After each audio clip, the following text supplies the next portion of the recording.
नमस्कार, स्वागत है आपका साधना न्यूज में। मैं हूं नितिन सक्सेना आपके साथ। आइए एक नजर डालते हैं राजस्थान की तमाम बड़ी खबरों की ओर। लेकिन उससे पहले मैं आप सभी को बता दूं कि राजस्थान के अंदर जहरीली शराब दिन प्रतिदिन देखने को मिल रही है और इसी के चलते में मौतें भी होती रहती हैं। आप सभी को बता दूं कि अभी भीलवाड़ा के अंदर जहरीली शराब के कारण 4 लोगों की महिला सहित मौत भी हो गई है और इसी को लेकर के सरकार एक्शन में आई है और सरकार ने 12 कार्मिकों को निलंबित भी कर दिया है। तो आइए नजर डालते हैं पूरी रिपोर्ट की ओर और राजस्थान की तमाम बड़ी खबरों की ओर। भीलवाड़ा में जहरीली शराब पीने से महिला समेत 4 लोगों की मौत के मामले में मुख्यमंत्री अशोक गहलोत के निर्देश पर सख्त कार्रवाई की गई है। बताया जा रहा है कि इस मामले में सरकार के निर्देश के बाद में 12 कार्मिक निलंबित किए गए और निलंबित कार्मिकों में पुलिस वृत्त अधिकारी विनोद कुमार, थाना अधिकारी मनोज कुमार जाट, बीट प्रभारी हेड कांस्टेबल जगदीश चंद्र, कांस्टेबल शिवराज, भीलवाड़ा के आबकारी अधिकारी मुकेश देवरा सहित कई लोगों को वहां से निलंबित भी कर दिया गया है। वहीं इस मामले में विस्तृत प्रशासनिक जांच की जिम्मेवारी संभागीय आयुक्त अजमेर को सौंपी गई है। वे 15 दिन में जांच कर राज्य सरकार को रिपोर्ट सौंपेंगे। और आपको बता दूं, भीलवाड़ा में जहरीली शराब से महिला समेत 4 लोगों की मौत हो गई थी और इसी पर सीएम अशोक गहलोत ने गहरा दुख भी जताया था।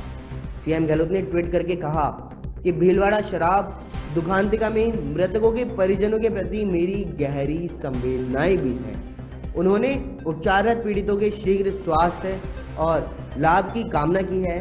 वहीं सरकार ने मुख्यमंत्री सहायता कोष से मृतकों के परिजनों को 2-2 लाख रुपए और अन्य पीड़ितों को 50-50 हजार की आर्थिक सहायता देने की भी घोषणा की है। इसके ऊपर पर ज्यादा जानकारी के लिए हमारे साथ शराबबंदी आंदोलन की राष्ट्रीय अध्यक्ष पूनम छाबड़ा जुड़ चुकी है। तो पूनम जी, भीलवाड़ा के मांडलगढ़ में कल एक बार फिर से जहरीली शराब से महिला सहित 4 और लोगों की मौत हो चुकी है। तो आखिर क्या ये लगातार राजस्थान के अंदर चल रहा है?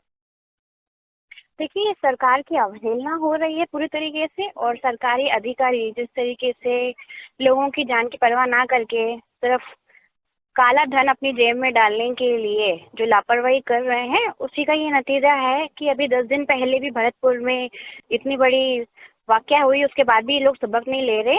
तो पूरी तरीके से सरकार की और सरकारी अधिकारियों की मिलीभगत है कि इनको बस अपनी काली कमाई की पड़ी हुई है। लोगों की जो मौतें हो रही हैं, लोगों की जो जनहानि हो रही है, जो मौतें हो रही हैं, उनका पूरा कारण जो है वो सरकारी है।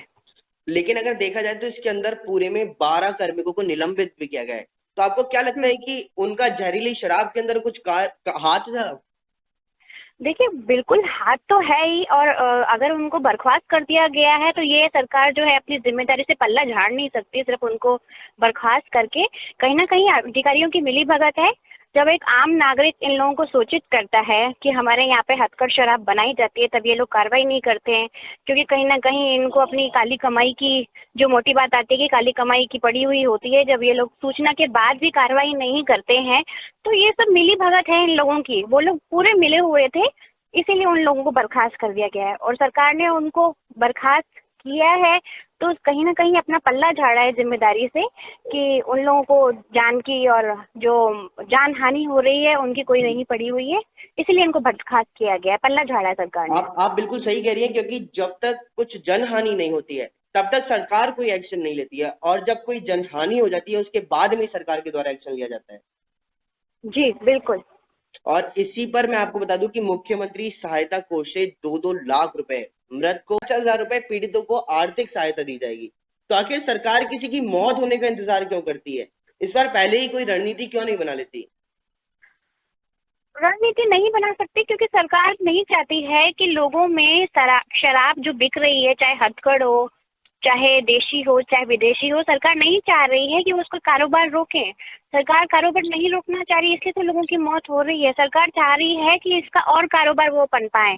जो 6,500 करोड़ रुपए का राजस्व सरकार को 2 साल पहले तक प्राप्त होता था, रेट है कि 15,000 करोड़ का राजस्व प्राप्त हो सरकार को। तो आप खुद ही समझदार हैं, जब डबल से भी ज्यादा लोगों ने करोड़ राजस्व रुपए का टारगेट रखा है तो कहाँ जनहानि की इन लोगों को पड़ी होगी, कहाँ जनहानि की ये हुए बिना ये लोग सोचते हैं। और कहीं ना कहीं पल्ला तो झाड़ा ही है सरकार ने। जनहानि के बाद में ही जागते हैं, क्योंकि इनको ये है ना कि आप ये इस पर क्या कर सकते हैं, क्या 2-2 लाख रुपए देकर 50-50 रुपए देकर आप जिनकी मौत हुई है जिस परिवार में, उन सदस्यों को लेकर आ सकते हैं वापस? क्या ये जिंदगी भर के लिए उन लोगों को राशि दी गई है? क्या इतने रुपयों में उनका घर परिवार चल सकता है? जो बच्चे, बिल्कुल जो बिल्कुल माताएं बहनें जिन्होंने अपने परिवार का सदस्य खोया है, क्या वो पूरे जिंदगी भर की उन लोगों की, जिस व्यक्ति की शहादत हुई है, जिस व्यक्ति की मौत हुई है, क्या वो वापस आ सकता है इन पैसों बिल्कुल से? वो तो वापस नहीं आ सकते हैं, लेकिन मैं आपको बता दूं कि 5 किलोमीटर के दायरे के अंदर 3 दुकानों को सीज किया गया है सरकार के द्वारा। तो आखिर सीज तो ये अभी किया गया है, लेकिन 5 किलोमीटर के दायरे में 3 दुकानें होना बहुत ही बड़ी बात है।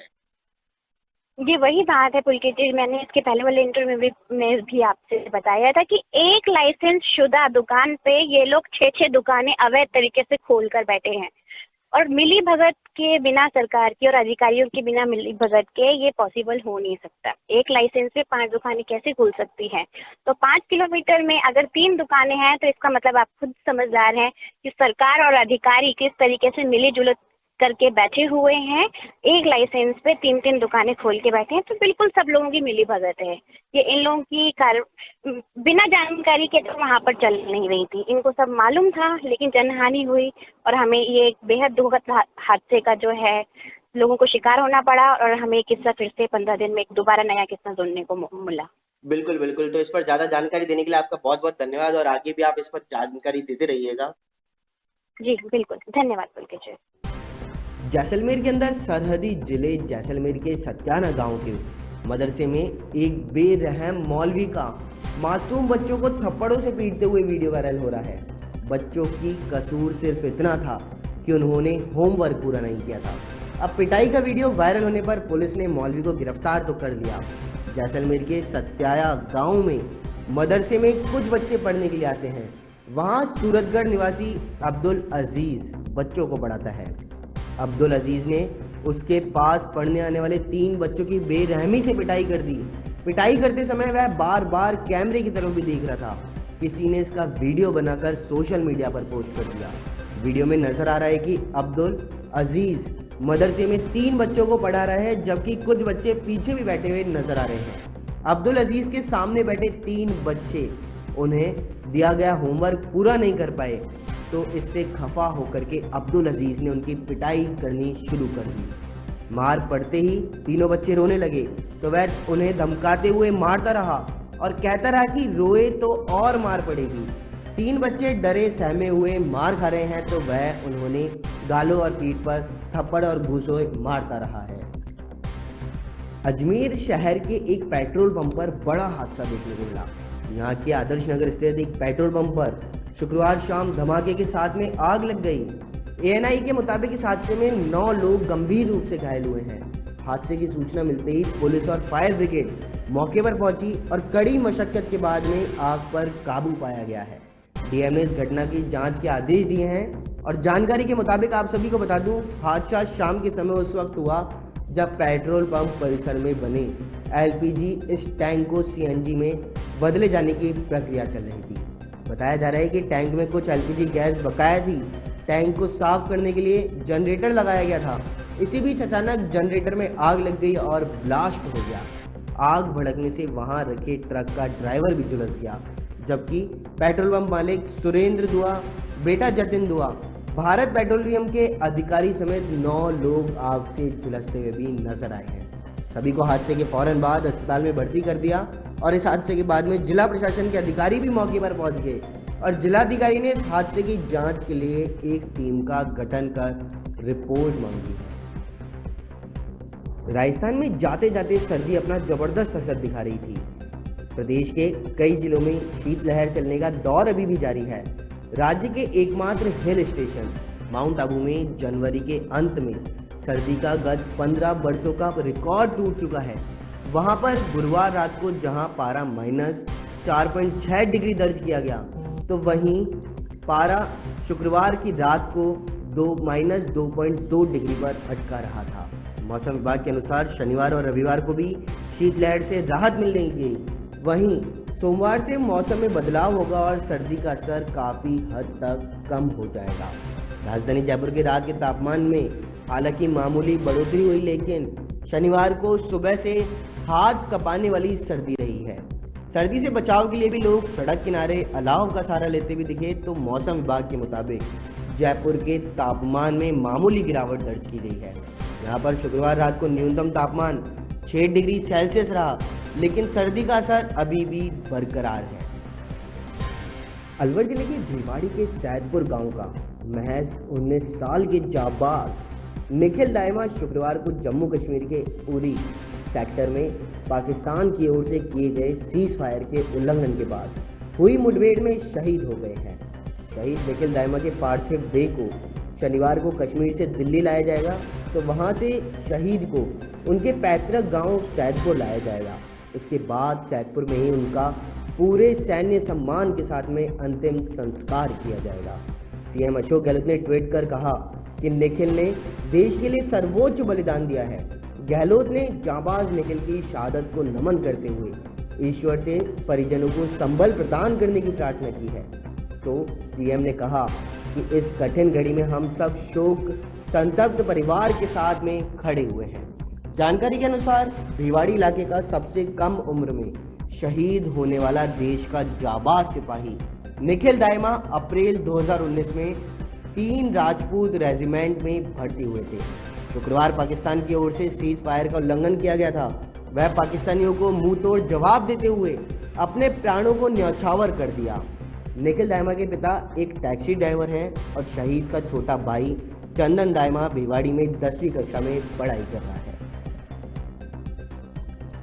राजस्थान में शुक्रवार को कोरोना वायरस संक्रमण से 2 और मरीजों की मौत हो गई है, जबकि 103 नए मामले सामने आने के बाद राज्य में संक्रमितों की कुल संख्या 3,17,292 हो गई।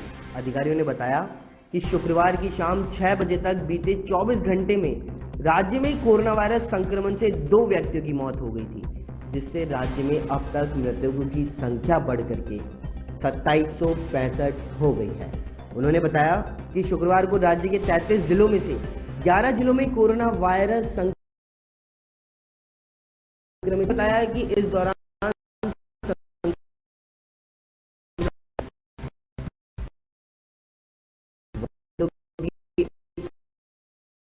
17,292 हो गई, जिनमें से 2,395 रोगी अभी भी उपचाराधीन हैं। नए मामलों में से जयपुर के अंदर 18, जोधपुर में 12, अजमेर में 10, भीलवाड़ा कोटा में 9, नागौर में 8 नए संक्रमित शामिल हैं।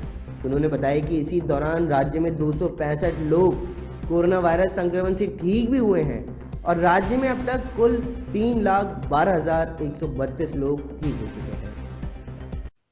राजस्थान की तमाम बड़ी खबरों में बस इतना ही। देखते रहिए सादा न्यूज। नमस्कार।